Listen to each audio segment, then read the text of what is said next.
national government. He works ceaselessly for the cause. Let's give Chris a big hand. I'd also like to thank the patriotic folks over at freshconservative.com for their support for promoting this event.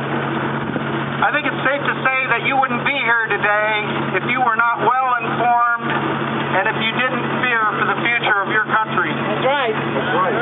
So please excuse some of the elementary portions of my address as they're for the benefit of those who may see this on something like YouTube or some other site on the internet.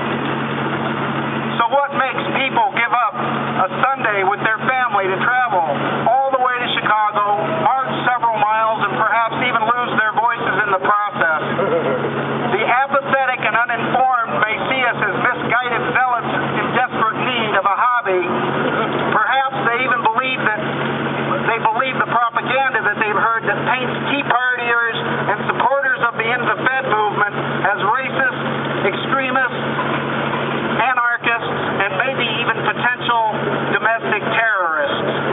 When I look around me today and I don't see those kind of people, I see people of all races, all ages, all classes, and even those with perhaps different political ideology. I don't see extremists. I see average Americans who are greatly concerned about their country's future. That's right. People who are suffering from the adverse effects of the worst economic crisis to hit this country since the Great Depression. People who care enough about their country and their children's future to make their voices heard here in front of the Chicago branch of the Federal Reserve. America has always been a country where if you had a dream and worked hard, you could achieve success regardless of where you started from.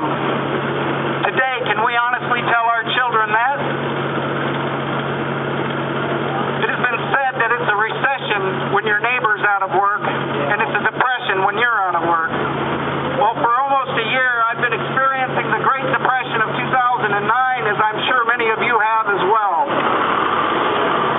But according to the mainstream media, we don't have anything to worry about, right? The economy's getting better. Spend some money. All economic indicators are pointing upwards. They don't want you to pay attention to the rising unemployment rate that currently sits at 10.2% in this country, the worst job market in 25 years. Pay no attention to the fact that the actual unemployment and underemployment rate is almost 20%. Yes, pay no attention to the man behind the curtain. Well, we are paying attention, and we refuse to accept what we see. Yes.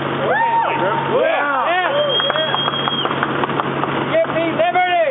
They would also have us ignore the inevitable effects of the Federal Reserve's rapid debasing of our currency, especially over the past year or so as the Fed has printed dollars that literally doubled the nation's money supply to pay for the federal government's bailout of their banking and corporate elite buddies and to pay back the political favors of organizations like SEIU, the Service Employees International Union. Those are the guys who helped elect the current band of the extreme socialists who currently control our government.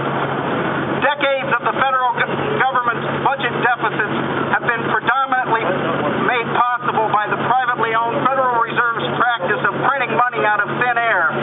The result is inflation, the destabilization of our currency, and a total national debt that's now over $105 trillion. That's more than $344,000 for every man, woman, and child in America. You don't have to be an economist to know what that means.